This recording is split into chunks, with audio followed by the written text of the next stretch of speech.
இன்றைய நிகழ்ச்சியானது இளைஞர்களை ஊக்குவிக்க மற்றும் அவருடைய ஸ்போர்ட்ஸ் குவாலிட்டியை இம்ப்ரூவ் பண்ண அவங்களுக்கு ஒரு சின்னதாக ஒரு கிஃப்ட் கொடுக்கலான்னு எனக்கு ரொம்ப மனசு இருந்துச்சு. அதனால நம்ம Kamalnathan BJP vice president Kolar district அவர் சார்பாகவும் மற்றும் பாண்டியன் அண்ட் ஃபேமிலி சார்பாகவும் உங்களுக்கு ஒரு சின்ன இந்த விளையாடக்கூடிய பொருட்களை கொடுக்க ஆசைப்படுகிறேன். நீங்கள் வந்துக்கிறீங்களா? ஒரு டீமாக வந்திருக்கிறீங்க. அதாவது நம்ம கெனடிஸ் ஸ்விம்மிங் பாத் லைன் மற்றும் time block, centre time block and south time block, wrestling block. அதுவும் விசேஷமாக வெஸ்லிங் பிளாக்ல வந்து பசங்க வந்து சார் ಓ ಸರಿ ಸರ್ ಮುಖ್ಯವಾಗಿ ವೆಸ್ಲಿನ್ ಬ್ಲಾಕ್ ಯುವಕರು ಬಂದ್ಬಿಟ್ಟು ತಮಿಳ್ನಾಡಲ್ಲಿ ಹೋಗ್ಬಿಟ್ಟು ಫುಟ್ಬಾಲ್ ಮ್ಯಾಚ್ ಆಡ್ಬಿಟ್ಟು ಅವರು ಅಲ್ಲಿ ಸೋತ್ಬಿಟ್ಟು ಅದು ಕಪ್ ತಂದಿದ್ದಾರೆ ಸರ್. ಅದೆಟ್ಟ ಅದು ಕಪ್ ಎಟ್ನಪ್ಪ ಹಾ ಇಲ್ಲ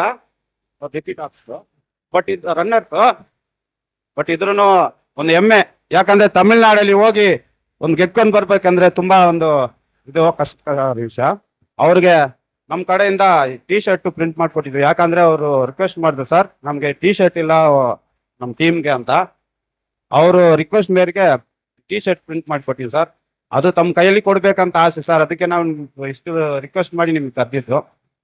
ಇನ್ನೊಂದು ಇವು ಹುಡುಗರು ಯುವಕರೆಲ್ಲ ತುಂಬಾ ಈ ಮೊಬೈಲಲ್ಲಿ ಆಮೇಲೆ ಬೇರೆ ಬೇರೆ ಚಟುವಟಿಕೆಯಿಂದ ತುಂಬಾ ಅವರು ಕೆಟ್ಟೋಗ್ತಾ ಇದ್ದಾರೆ. ಅದಕ್ಕೆ ಅದರಿಂದ ಮೀಟ್ ಬರ್ಬೇಕಂದ್ರೆ ಸ್ಪೋರ್ಟ್ಸ್ ಒಂದೇ ಅದಕ್ಕೆ ಒಂದು ಸೊಲ್ಯೂಷನ್. ಅದರಿಂದ ಇದು ಮಳೆ ಬಂದ ಸ್ವಲ್ಪ ಗಿಡಗಳು ಅದು ಕೂಡ ನೆನ್ನೆ ಕೂಡ ಒಂದು JCB ಕ್ಲೀನ್ ಮಾಡಿದೆ. ಒಂದು 4 ಗ್ರೌಂಡ್ ಈ ವಾಲಿಬಾಲ್ ಗ್ರೌಂಡು ಅದೆಲ್ಲ ಕ್ಲೀನ್ ಮಾಡ್ಕೊಟ್ಟಿದ್ವಿ. ನಿರಂತರವಾಗಿ ನಾನು ಕ್ಲೀನ್ ಮಾಡ್ಕೊಡ್ತಾನೆ ಇದ್ದೀನಿ ಸರ್. ಸ್ಪೋರ್ಟ್ಸ್ ಯುವಕರುಗಳಿಗೆ ನಾವು ಅದರಿಂದ ಬಂದಿರೋದೆಲ್ಲ ಧನ್ಯವಾದ ಹೇಳಿ. ಇವಾಗ ನಮ್ಮ ಮಾರ್ಕಂಡೇಯ ಸಾಹೇಬ್ಗೆ ನಮ್ಮ ಚಿನ್ನ, ಆಮೇಲೆ ನಮ್ಮ ಆರ್ಕೆಸ್ಟ್ರಾ ಫೇಮಸ್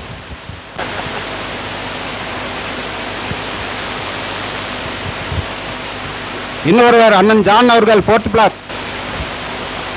முதலாவதாக மார்க்கண்டேய சார் அவர்களை 2 நிமிடம் பேச. ಆಕ್ಚುಲಿ ನನಗೆ ಸರ್ಕಲ್ ಇನ್ಸ್ಪೆಕ್ಟರ್ ಆಗಿ ಬಂದ ಮೇಲೆ ಬರೀ ಬೇಜಾರಾಯ್ತು. ಯಾಕಂದ್ರೆ ಸಬ್ ಇನ್ಸ್ಪೆಕ್ಟರ್ ಆಗಿ ನಾನು ಉರ್ಗಾಮಲ್ಲಿ ಸೇವೆ ಸಲ್ಲಿಸ್ತಾ ಇರ್ಬೇಕಾದ್ರೆ ನಾವು ಈವ್ನಿಂಗ್ ರೌಂಡ್ಸ್ ಬರ್ತಾ ಇದ್ವಿ. ಯಾವ ಗ್ರೌಂಡ್ ನೋಡಿದ್ರು ಪ್ರತಿಯೊಂದು ಗ್ರೌಂಡ್ ಅಲ್ಲಿ ಬ್ಯುಸಿ ಇರ್ತಾ ಇತ್ತು. ಹುಡುಗರು ಎಲ್ಲ ಗೇಮ್ಸ್ ಆಡ್ತಾ ಇರೋದು. ಪ್ರತಿಯೊಂದು ವಾಲಿಬಾಲ್ ಇರ್ಬೋದು, ಫುಟ್ಬಾಲ್ ಇರ್ಬೋದು, ಕ್ರಿಕೆಟ್ ಇರ್ಬೋದು, ಯಾರೋ ಟೈಮ್ ವೇಸ್ಟ್ ಮಾಡ್ತಾ ಇಲ್ಲ. ಅಥವಾ ಮೊಬೈಲ್ ನೋಡ್ಕೊಂಡು ಅವಾಗ ಯಾರೋ ಕೂತ್ಕೋತಾ ಇಲ್ಲ. ಈಗ ರೌಂಡ್ಸ್ ಬರ್ತಾ ಇದ್ರೆ ತುಂಬಾ ಬೇಜಾರಾಗೋದು. ಅಲ್ಲೇ ಆ ಗ್ರೌಂಡ್, ಆ ಕಡೆ ಆ ಗ್ರೌಂಡ್ ಇತ್ತು, ಗ್ರೌಂಡ್ ಫುಲ್ ಗೇಮ್ಸ್ ಆಡ್ತಾ ಇದಾರೆ. ಈಗ ನೋಡಿದ್ರೆ ಹುಲ್ ಬೆಳ್ಕೊಂಡು, ಅಲ್ಲಿ ನೋಡಿದ್ರೆ ಮೊಬೈಲ್ ನೋಡ್ಕೊಂಡು ಕೂತಿರ್ತಾರೆ. ಮತ್ತೆ ಈ ಗ್ರೌಂಡ್ ಇತ್ತೀಚೆಗೆ ಕ್ಲೀನ್ ಮಾಡಿಸಿದ್ದಾರೆ. ಫಸ್ಟ್ ಇದು ಹಂಗೆ ಇತ್ತು ಬಂದಾಗ. ಆ ಗ್ರೌಂಡ್ ಅಲ್ಲಿ ಅಂತೂ ಗೇಮ್ಸ್ ನಡೀತಾ ಇತ್ತು. ಹಂಗಾಗಿ ಹುಡುಗರು ಯಾರೇ ಯೂತ್ಸ್ ಯಾರೇ ಇರ್ಬೋದು, ನೀವು ಒಂದು ಕೆಟ್ಟ ಚಾಳಿಗೆ ಅಥವಾ ಕೆಟ್ಟ ದಾರಿಗೆ ಹೋಗ್ಬಾರ್ದಂದ್ರೆ ನಾವು ಗೇಮ್ಸ್ ಅಲ್ಲೇ ಆಕ್ಟಿವ್ ಆಗಿರ್ಬೇಕು. ಯಾವತ್ತು ನಾವು ಗೇಮ್ಸ್ ಆಕ್ಟಿವ್ ಇರ್ತೀವೋ ನಮ್ಮ ಬಾಡಿ ಚೆನ್ನಾಗಿರ್ತದೆ. ಬಾಡಿ ಮೈಂಡ್ ಎರಡೂ ಚೆನ್ನಾಗಿರುತ್ತೆ. ಸೌಂಡ್ ಬಾಡಿನೇ ಸೌಂಡ್ ಮೈಂಡ್, ಸೌಂಡ್ ಮೈಂಡಿನೇ ಸೌಂಡ್ ಬಾಡಿ ಅಂತಾರೆ. ಹಂಗಾಗಿ ಗೇಮ್ಸ್ ಆಡೋದ್ರಿಂದ ಇದು ಸಾಧ್ಯ. ಯಾಕಂದ್ರೆ ಟೈಮ್ ವೇಸ್ಟ್ ಮಾಡ್ಕೊಂಡು ಹೋಗೋದು, ಅಲ್ಲಿ ಯಾರೋ ಇನ್ನೊಬ್ಬ ಗಾಂಜಾ ಸೇರ್ತಾ ಇರ್ತಾನೆ ಅಥವಾ ಸಿಗರೇಟ್ ಸೇರ್ತಾ ಇರ್ತಾನೆ, ಅವ್ನು ನೋಡೋದು, ಅವನ ಪಕ್ಕದಲ್ಲಿ ಕೂತ್ಕೊಂಡು ಇಲ್ಲಿ ಅದೇ ರೀತಿ ಕೆಡ್ತಾ ಇರೋದು ಈ ರೀತಿ ಆಗ್ತಾ ಇದೆ. ಮತ್ತೆ ಆ ಗ್ರೌಂಡ್ಗಳಲ್ಲಿ ಡ್ರಿಂಕ್ಸ್ ಮಾಡ್ತಾ ಇರ್ತಾರೆ. ಹಂಗಾಗಿ ನೀವು ಗೇಮ್ಸ್ ರೆಗ್ಯುಲರ್ ಆಡ್ತಾ ಇದ್ದಾಗ ಏನಾಗುತ್ತೆ ಅಂದ್ರೆ ಇದೆಲ್ಲ ಅವಾಯ್ಡ್ ಆಗುತ್ತೆ. ಡ್ರಿಂಕ್ಸ್ ಮಾಡೋಕ್ಕೂ ಹೋಗೋದಿಲ್ಲ, ಬೇರೆ ಕೆಟ್ಟ ಚಾಳಿಗಾಗ್ಲಿ ಕೆಟ್ಟ ಬುದ್ಧಿ ಕಲಿಯೋದಿಲ್ಲ. ಹಂಗಾಗಿ ತಾವೆಲ್ಲರೂ ಏನು ವಾಲಿಬಾಲ್ ಕೊಡ್ತಾ ಇದಾರೆ, ವಾಲಿಬಾಲ್ಗೆ ಐಟಮ್ಸ್ ಕೊಡ್ತಾ ಇದಾರೆ, ಇದನ್ನ ಯೂಸ್ ಮಾಡಿಕೊಂಡು ಬೇರೆ ಕಡೆ ಹೋಗಿ ಗೇಮ್ಸ್ ಆಡಿ ಪ್ರೈಸ್ ಹೊಡ್ಕೊಂಬನ್ನಿ ಅಂತೇಳಿ ಅದೇ ರೀತಿಯಾಗಿ ನಮ್ಮ ವೆಸ್ಲಿನ್ ಬ್ಲಾಕ್ ಟೀಮ್ ಹೋಗಿ ತಮಿಳ್ನಾಡಲ್ಲಿ, ಆಕ್ಚುಲಿ ನಮ್ಮ ರಾಜ್ಯ ಬಿಟ್ಟು ಬೇರೆ ರಾಜ್ಯದಲ್ಲಿ ಹೋಗಿ ಗೇಮ್ ಆಡಿ ಅಟ್ಲೀಸ್ಟ್ ವಿನ್ನರ್ ಇಲ್ಲದ್ರು ರನ್ನರ್ ಅಪ್ ಬಂದಿದ್ರೆ ನೆಕ್ಸ್ಟ್ ವಿನ್ನರ್ ಆಗೇ ಆಗ್ತೀರಿ 100%. ಆ ಸಮಯದಲ್ಲಿ ನಾವೇನಾದ್ರೂ ಇದ್ರೆ ನಮ್ಮ ಕಡೆಯಿಂದ ಬೇಕಾದ್ರೂ ನಾವು ನಿಮ್ಗೆ ಹೋಗುವಂತ ಸಂದರ್ಭದಲ್ಲಿ ಏನಾದ್ರು ಬೇಕಾದ್ರೆ ನಮ್ಮ ಕಡೆಯಿಂದ ಏನ್ ಅನುಕೂಲ ಆಗುತ್ತೋ ಅದು ನಾನು ಖಂಡಿತ ಮಾಡ್ಕೊಡ್ತೀನಿ.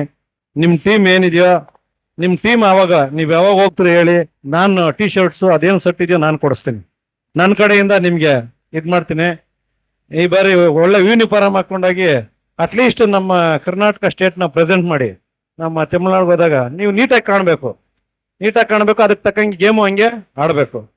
ಹಂಗಾಗಿ ಚೆನ್ನಾಗಿ ಗೇಮ್ ಆಡಿ ಇದನ್ನ ಸದುಪಯೋಗ ಪಡಿಸ್ಕೊಂಡು ಎಲ್ಲರೂ ಇವ್ರೇನು ಕೊಡ್ತಾರೆ ಅದನ್ನ ಕ್ಲೀನಾಗಿ ಸದುಪಯೋಗ ಪಡಿಸ್ಕೊಂಡು ಚೆನ್ನಾಗಿ ಗೇಮ್ಸ್ ಆಡಿ. ಏರಿಯಾದಲ್ಲಿ ಯಾರು ಅಷ್ಟೇ ನೀವು ಬೇರೆ ಚಟಗಳಿಗೆ ಕಲಿದೆ, ಕೆಲವರು ನಿಮ್ಗೆ ಗಾಂಜಾ ಇನ್ಫಾರ್ಮೇಶನ್, ಕೆಲವರು ಈ ಜನರಲ್ ಆಗಿ ಹೇಳೋದಾದ್ರೆ ಹೆಚ್ಚಾಗಿ ನಮಗೆ ಸರ್ ಅಲ್ಲಿ ಡ್ರಿಂಕ್ಸ್ ಮಾಡ್ತಾ ಇರ್ತಾರೆ ಇಲ್ಲೀಗಲ್ ಆಗಿ ಅಂತೇಳಿ, ಆ ಟೈಪ್ ಯಾರಾದರೂ ಅಂಗಡಿಗಳಲ್ಲಿ ಮಾರಿದ್ರೆ ನಮಗೆ ಮಾಹಿತಿ ಕೊಡಿ, ಖಂಡಿತ ಆಕ್ಷನ್ ಆಗುತ್ತೆ. ಅದೇ ರೀತಿಯಾಗಿ ಕೆಲವೊಂದು ಕಡೆ ನಾನು ಇದೇ ನಿಮ್ಮ ಏರಿಯಾದಲ್ಲಿ ಅಲ್ಲಿ ಒಂದು 2 ಬಾರಿ ಗಾಡಿ ಹಿಡ್ಕೊಂಡ್ವಿ, ಬೇರೆ ಏರಿಯಾದವರೆಲ್ಲ ಬಂದು ಅನ್ವಾಂಟೆಡ್ ಆಗಿ ಇರ್ತಾರೆ ಮತ್ತು ಅಲ್ಲಿಂದ ಬೇರೆ ಐಟಮ್ಸ್ ಏನೋ ತಗೊಂಬಂದು ಸೇದೋದು, ಅಥವಾ ಗಾಂಜಾ ಇರ್ಬೋದು ಅಥವಾ ಬೇರೆ ಇನ್ನೊಂದು ಏನೋ ಇರ್ಬೋದು, ಆ ಟೈಪ್ ಏನೋ ಇದ್ದಾಗ ನಮಗೆ ಮಾಹಿತಿ ಕೊಡಿ. 112 ಇದೆ, 112ನಲ್ಲಿ ನಿಮ್ಮ ಹೆಸರು ಮತ್ತೆ ನಮಗೆ ಮಾಹಿತಿ ಕೊಟ್ಟಾಗ ನಿಮ್ಮ ಹೆಸರು ಹೈಡ್ ಮಾಡ್ತೀವಿ. ನಾವು ಯಾರಿಗೂ ಇಂಥವ್ರು ಮಾಹಿತಿ ಕೊಟ್ರಂತ ನಿಮ್ಮ ಫೋನ್ ನಂಬರ್ ಆಗಲಿ ಇದು ಮಾಡೋದಿಲ್ಲ, ಹೈಡ್ ಮಾಡ್ತೀವಿ. ಅದೊಂದು ಮಾಹಿತಿ ಖಂಡಿತ ಕೊಡ್ಬೇಕು. ಆಮೇಲೆ ಎಲ್ಲೋ ಒಂದ್ಸರಿ ಸರ್ ಇಲ್ಲ ಅಲ್ಲಿ ಗಾಂಜಾ ಸೇರ್ತಾರೆ ಡ್ರಿಂಕ್ಸ್, ಹಂಗೆಲ್ಲ ಈಗ ನಾವೆಲ್ಲ ಏರಿಯಾದಲ್ಲಿ ಬಂದು ನಾವು ನೋಡ್ಕೊಂಡಿರೋಕ್ಕಾಗಲ್ಲ. ಪ್ರತಿಯೊಂದು ಮಾಹಿತಿ ನೀವು ಕೊಟ್ಟಾಗ ನಾವು ಆಕ್ಷನ್ ತಗೊಳ್ತೀವಿ. ಆ ತಗೊಳ್ದಿದ್ರೆ ಅವಾಗ ತಪ್ಪಾಗುತ್ತೆ. ಹಂಗಾಗಿ ನಿಮ್ಮ ಕಡೆಯಿಂದ ನಮಗೆ ಸಹಕಾರ ಇದ್ರೆ ನಾವು ಖಂಡಿತ ನಿಮಗೆ ಇಲ್ಲಿ ಏನು ಗಲಾಟೆ ಆಗ್ದಂಗೆ ಇರ್ಬೋದು, ಏನು ನ್ಯೂಸನ್ಸ್ ಆಗ್ದಂಗೆ, ಮತ್ತೆ ನಿಮ್ಮ ಮಕ್ಕಳು ಮುಂದೆ ಉತ್ತಮರಾಗಿ ಬಾಳ್ಬೇಕಾದ್ರೆ ನಾವು ಖಂಡಿತ ನಿಮ್ಗೆ ಹೆಲ್ಪ್ ಮಾಡ್ತೀವಿ ಅಂತ ಹೇಳ್ತಾ, ಅದೇ ರೀತಿಯಾಗಿ ಇತ್ತೀಚೆಗೆ ಆಕ್ಸಿಡೆಂಟ್ಗಳಾಗ್ತಾ ಇದೆ. ನೀವೆಲ್ಲ ಕೇಳ್ತಾ ಇದ್ರಿ ಸರ್ ನಮ್ಮ ಹುಡುಗ ತುಂಬಾ ಒಳ್ಳೆ ಸರ್ ಆಕ್ಸಿಡೆಂಟ್ ಆಗಿ ಡೆತ್ ಆದ ಅಂತೇಳಿ. ಮೊನ್ನೆ ರೀಸೆಂಟಾಗಿ ಒಂದು 8 days ಬ್ಯಾಕ್ ನಮ್ಮಲ್ಲಿ ಒಂದು ಆಕ್ಸಿಡೆಂಟ್ ಆಯಿತು. ಅದರಲ್ಲಿ DL ಇಲ್ಲ, ಓಡ್ಸನ್ ರೈಡರ್ DL ಇಲ್ಲ, ಮತ್ತೆ ಈಗ ಡೆತ್ ಆಗಿರೋರು ಹಾಕಿಲ್ಲ, ಹೆಲ್ಮೆಟ್ ಹಾಕಿಲ್ಲ, ಮತ್ತೆ ಇನ್ನೊಂದು ಗಾಡಿ ಇಲ್ಲಿದ್ದವರು ಹೆಲ್ಮೆಟ್ ಹಾಕಿಲ್ಲ. ಕಂಪಲ್ಸರಿ DL ಇಲ್ಲದೆ ಗಾಡಿ ಓಡ್ಸಕ್ ಹೋಗ್ಬೇಡಿ. ಯಾರೇ ಆಗ್ಲಿ ಗಾಡಿ ಓಡಿಸ್ಬೇಕಾದ್ರೆ DL ಇನ್ಸೂರೆನ್ಸ್ ಕಂಪಲ್ಸರಿ ಇಟ್ಕೊಳ್ಳಿ. ನೀವೊಂದು ವೇಳೆ DL ಇಲ್ಲದೆ ಇರೋರಿಗೆ ಓನರ್ ಏನಾದ್ರು ಗಾಡಿ ಕೊಟ್ರೆ ಓನರ್ ಸಮೇತ ಆರೋಪಿ ಆಗ್ತೀರಿ. ಹಂಗಾಗಿ ಯಾವುದೇ ಕಾರಣಕ್ಕೂ DL ಇಲ್ಲದೆ ಇರೋರು ಗಾಡಿ ಓಡಿಸಕ್ ಹೋಗ್ಬೇಡಿ. ಇನ್ಸೂರೆನ್ಸ್ ಮಾಡಿಸಿ. ಪ್ರತಿಯೊಂದು ನಾವು ಸುಮಾರು ಗಾಡಿಗಳು ಹಿಡಿದಾಗೆಲ್ಲ ಇನ್ಸೂರೆನ್ಸ್ ಲ್ಯಾಪ್ಸ್ ಆಗಿರ್ತದೆ. ಇಲ್ಲ ಚಿಕ್ಕ ಮಕ್ಳಿಗೆ ಕೊಡ್ತೀರಿ. ಮೈನರ್ ಡ್ರೈವಿಂಗ್ ಮಾಡಿದ್ರೆ 25,000 ನಿಮ್ಗೆಲ್ರಿಗೂ ಗೊತ್ತೇ ಇದೆ. ಯಾರು ಮೈನರ್ ತಂದೆ ಪೇರೆಂಟ್ ಇರ್ತಾರೆ ಅವ್ರಿಗೆ 25,000 ಫೈನ್ ಹಾಕ್ತಾರೆ, ಮತ್ತೆ ಜೈಲಿಗೂ ಕಳಿಸ್ತಾರೆ. ನೀವು ಇತ್ತೀಚೆಗೆಲ್ಲ ಪೇಪರ್ಗಳಲ್ಲಿ ಮೀಡಿಯಾದಲ್ಲಿ ನೋಡಿರ್ತೀರಿ. ಹಂಗಾಗಿ ಮೈನರ್ಗೆ ಯಾರಿಗೂ ಕೊಡಕ್ ಹೋಗ್ಬೇಡಿ. ನನ್ನ ಮಗ ನೋಡು 14-12 ವರ್ಷದ ಗಾಡಿ ಓಡಿಸ್ತಾನೆ, ಅದೊಂಥರ ಶೋಕಿ ಆಗಿದೆ, ಅದು ಮಾಡಕ್ ಹೋಗ್ಬೇಡಿ. ಆಮೇಲೆ ಬಂದು ಕೇಳ್ಕೊತಾರೆ, ಸಾರ್ ನೋಡಿ ಸಾರ್ ಬಿಡಿ ಸಾರ್ ಹೆಲ್ಪ್ ಮಾಡಿ ಸಾರ್. ಅದು ಏನಾಗುತ್ತೆ ಅವಾಗ ಬಂದು ಕೇಳ್ಕೊಳಕ್ ಕೇಸ್ ಆಗಿರ್ತದೆ. ಕೇಸ್ ಆದ್ಮೇಲೆ ಯಾರೇನು ಮಾಡೋಕ್ಕಾಗೋದಿಲ್ಲ, ಆಕ್ಷನ್ ಆಗೇ ಆಗುತ್ತೆ. ಮತ್ತೆ ಡ್ರೈವ್ ಮಾಡೋಂಥ ಸಂದರ್ಭದಲ್ಲಿ ಡ್ರಿಂಕ್ಸ್ ಮಾಡಕ್ ಹೋಗ್ಬಾರ್ದು. ನಿಮ್ಗೆ ಗೊತ್ತೇ ಇದೆ 3 ಜನ ಡೆತ್ ಆದ್ರು ಎಕ್ಸ್ಪ್ರೆಸ್ ಹೈವೇ ಎಂಟ್ರೆನ್ಸ್ ಇದರಲ್ಲಿ ಡ್ರಿಂಕ್ಸ್ ಮಾಡ್ಬಿಟ್ಟು ಕಾರಲ್ಲಿ ಫಾಸ್ಟ್ ಆಗಿ ಹೋಗ್ತಾ ಇದ್ರು, ರಾಂಗ್ ರೋಡಲ್ಲಿ ಹೋದ್ರು. ನೆಕ್ಸ್ಟ್ ನಾರ್ಮಲ್ ರೋಡ್ಗೆ ಈ ಕಡೆ ಬರಕ್ ಟರ್ನ್ ಮಾಡಿದಾಗ ಡಿವೈಡರ್ ಗತ್ತಿ ಅಲ್ಲಿ 3 ಜನ ಡೆತ್ ಆಗ್ತಾರೆ, 2 ಗ್ರೀವಿಯಸ್ ಇಂಜುರಿ ಆಗ್ತಾರೆ. ಅದರಲ್ಲಿ ಪ್ರೆಸೆಂಟ್ ಆರ್ಮಿ ಪರ್ಸನ್ ಒಬ್ಬ ಇದ್ದ. ಹಂಗಾಗಿ ದಯವಿಟ್ಟು ರಿಕ್ವೆಸ್ಟ್ ಏನಂದ್ರೆ ಡ್ರೈವ್ ಮಾಡೋಂಥ ಸಂದರ್ಭದಲ್ಲಿ ಯಾವುದೇ ಕಾರಣಕ್ಕೂ ಡ್ರಿಂಕ್ಸ್ ಮಾಡಬೇಡಿ. ಹಂಗೇನಾದ್ರೂ ಡ್ರಿಂಕ್ಸ್ ಮಾಡಿದ್ರೆ ನೀವು ಡ್ರೈವ್ ಮಾಡಕ್ ಹೋಗ್ಬೇಡಿ, ಬೇರೆ ವರ್ಕ್ ಕೊಡಿ. ಅವಾಗ ಏನಾಗುತ್ತೆ, ಆ ರೀತಿ ನೀವು ಡ್ರಿಂಕ್ಸ್ ಮಾಡಿ ಡ್ರೈವ್ ಮಾಡಿದಾಗ ನಿಮ್ಗೆ ಇನ್ಸೂರೆನ್ಸ್ ಸಮೇತ ಬರೋದಿಲ್ಲ. ಅದೇ ರೀತಿ ನಿಮ್ಮ ಏರಿಯಾದಲ್ಲಿ ಅಷ್ಟೇ. ಇನ್ನು ಜನರಲ್ ಹೇಳ್ಬೇಕಾದ್ರೆ ಈಗ ಚೈಲ್ಡ್ ಮ್ಯಾರೇಜಸ್ ಅಂತ ತಮ್ಗೆಲ್ಲ ಗೊತ್ತೇ ಇದೆ. ಮ್ಯಾರೇಜ್ ಬಗ್ಗೆ ಹೇಳ್ಬೇಕಾದ್ರೆ ಮೊನ್ನೆ ರೀಸೆಂಟ್ಲಿ ಬಾಲ್ಘಾಟ್ ಲೈನಲ್ಲಿ ಒಂದು ಕೇಸ್ ಆಯಿತು. ನಿಮ್ಗೆ ಯಾರಾದರೂ ಗೊತ್ತಿರ್ತದೆ ಗಾಂಧಿ ನಿನ್ನ ನೋಡು. ಹಂಗಾಗಿ ಹೆಣ್ಣು ಮಕ್ಕಳಿಗೆ 18 ವರ್ಷ ಮೇಲ್ಪಟ್ಟಿರ್ಬೇಕು, ಗಂಡು ಮಕ್ಕಳಿಗೆ 21 ವರ್ಷ ಮೇಲ್ಪಟ್ಟಿರ್ಬೇಕು. 18 ವರ್ಷಕ್ಕಿಂತ ಕೆಳಗಡೆ ಇದ್ದು ಮದುವೆ ಆದ್ರೆ ಅದು 5 ವರ್ಷಕ್ಕಲ್ಲ 6 ವರ್ಷಕ್ಕೆ ಕಂಪ್ಲೇಂಟ್ ಕೊಟ್ಟರು ಅದು ಅಫೆನ್ಸ್ ಆಗುತ್ತೆ. ಹಂಗಾಗಿ ಈ ವಿಚಾರದಲ್ಲಿ ಭಾರಿ ಕೇರ್ ಆಗಿರ್ಲಿ. ಆ ಮದುವೆ ಮಾಡಿಸಿದವರು, ಮದುವೆ ಮಾಡ್ಕೊಂಡವರು ಇಷ್ಟು ಜನ ಆರೋಪಿಗಳಾಗ್ತಾರೆ. ಅದಕ್ಕೆ ಆಸ್ಪದ ಕೊಡದೆ ನಿಮ್ಮ ಏರಿಯಾದಲ್ಲಿ ಯಾವ್ದಾದ್ರು ಆ ಟೈಪ್ ಆಗುವಂತ ಚಾನ್ಸಸ್ ಇದ್ದಾಗ ನೀವೇ ಅವ್ರಿಗೆ ತಿಳಿ ಹೇಳ್ಬೇಕು. ಇಲ್ಲ ಅಂದ್ರೆ ಪೊಲೀಸ್ಗೆ ಮಾಹಿತಿ ಕೊಡ್ಬೋದು. ಪೊಲೀಸ್ ಮಾಹಿತಿ ಕೊಟ್ರೆ ನಾವೇನ್ ಮಾಡ್ತೀವಿ, CDP ಇರ್ತಾರೆ, CDP ಅವ್ರಿಗೂ ಮಾಹಿತಿ ಕೊಡ್ಬೋದು. ಇಲ್ಲ ಪೊಲೀಸ್ಗೆ ಮಾಹಿತಿ ಕೊಟ್ಟಾಗ ಸ್ಟಾಪ್ ಆಗುತ್ತೆ. ಈಗ ರೀಸೆಂಟ್ಲಿ ಒಂದು ಆದೇಶ ಆಗಿದೆ, ಎಂಗೇಜ್ಮೆಂಟ್ ಸಮೇತ ಮಾಡಿದ್ರೆ ಅದು ಅಫೆನ್ಸ್. ಕೆಲವರು ಇಲ್ಲ ಸರ್ ಮದುವೆ ಆಗಿಲ್ಲ ಎಂಗೇಜ್ಮೆಂಟ್ ಮಾಡಿದೀವಿ ಅಂತಾರೆ, ಅದು ಅಫೆನ್ಸ್ ಇದೆ. ಹಂಗಾಗಿ ಇಷ್ಟು ಬಗ್ಗೆ ಕೇರ್ ಆಗಿರಿ. ಈಗ ಇವತ್ತಿನ ಕರೆಸಿರೋ ಉದ್ದೇಶ ಒಂದು ಗೇಮ್ಸ್ ಐಟಮ್ಸ್ ಕೊಡೋದಕ್ಕೆ ಕರೆಸಿದ್ದಾರೆ. ಪಾಂಡ್ಯನ್ ನನಗೆ 2 days ಬ್ಯಾಕ್ ಸರ್ ಹಿಂಗೆ ಗೇಮ್ಸ್ ಐಟಮ್ಸ್ ನಾನು ಡಿಸ್ಟ್ರಿಬ್ಯೂಟ್ ಮಾಡ್ತಾ ಇದ್ದೀನಿ, ತಾವು ದಯವಿಟ್ಟು ಬರ್ಬೇಕಂತೇಳಿ ಹೇಳಿದ್ರು. ಬೆಳಿಗ್ಗೆ ಸಮೇತ ಹೇಳಿದ್ರು, ಆಯ್ತು ಅಂತ ಹೇಳಿದೆ. ಆದ್ರೆ ಈಗ ನೈಟ್ ಮರ್ತೋಗಿ ವಾಪಸ್ ಹೋಗ್ತಾ ಇದ್ದೆ, ಮತ್ತೆ ಕಾಲ್ ಮಾಡಿದ್ರು, ಆಯ್ತು ಮತ್ತೆ ಪ್ರೈವೇಟ್ ವೆಹಿಕಲ್ ಅಲ್ಲಿ ಬಂದಿದ್ವಿ. ದಯವಿಟ್ಟು ಪಾಂಡ್ಯನ್ ಇಂಥ ಕೆಲಸಗಳು ಮುಂದುವರ್ಸ್ಕೊಂಡೋಗಿ, ಇದು ಸಮಾಜಮುಖವಾಗಿ ಒಳ್ಳೆ ಕೆಲಸ.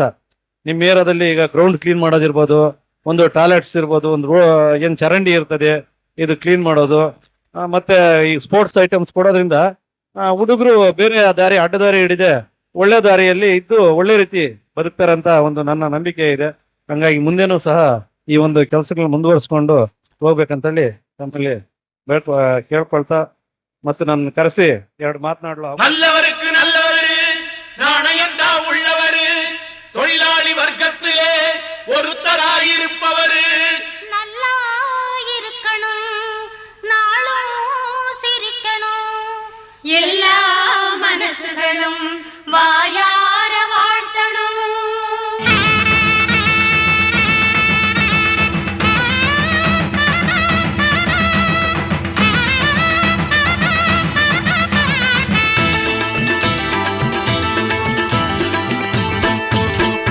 நம்ம முதலாளி நல்ல முதலாளி வெள்ள மனம் உள்ள குணம் உள்ள முதலாளி நம்ம முதலாளி நல்ல முதலாளி வெள்ள மனம் உள்ள குணம் உள்ள முதலாளி எங்களுக்கெல்லாம் நல்ல சொத்து சுகந்தான், தங்கங்கள் எல்லாம் இந்த தங்க மகன்தான். நம்ம முதலாளி நல்ல முதலாளி வெள்ள மனம் உள்ள குணம் உள்ள முதலாளி நம்ம முதலாளி நல்ல முதலாளி வெள்ள மனம் உள்ள குணம் உள்ள முதலாளி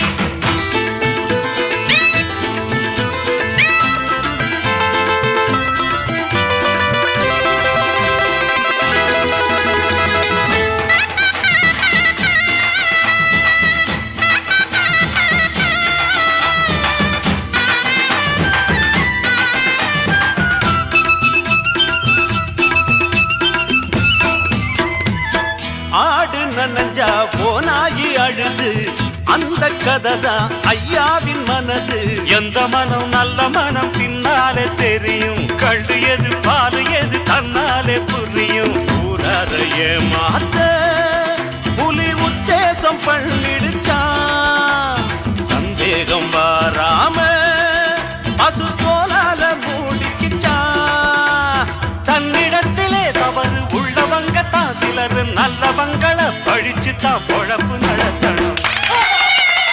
நம்ம முதலாளி நல்ல முதலாளி வெள்ள மனம் உள்ள குணம் உள்ள முதலாளி நம்ம முதலாளி நல்ல முதலாளி வெள்ள மனம் உள்ள குணம் உள்ள முதலாளி எங்களுக்கெல்லாம் நல்ல சொத்து சுகந்தான், தங்கங்கள் எல்லாம் இந்த தங்க மகன்தான். நம்ம முதலாளி நல்ல முதலாளி வெள்ள மனம் உள்ள குணம் உள்ள முதலாளி நம்ம முதலாளி நல்ல முதலாளி. தமிழகத்தில் நடந்த கால்பந்து போட்டியில் பங்கேற்று 2ஆம் பரிசு பெற்று வருகை தந்திருக்கின்ற நமது வட்டத்தை சேர்ந்த இளைஞர்களுக்கு முதலில் என்னுடைய பாராட்டுக்களையும் வாழ்த்துக்களையும் தெரிவித்துக் கொள்கின்றேன். இளைஞர்களுக்கு நான் ஒன்றை மட்டும் நினைவுபடுத்த விரும்புகிறேன். கோரமண்டல் பகுதியில் நமது வெஸ்டின் வட்டத்திற்கென்று ஒரு தனி வரலாறே உள்ளது.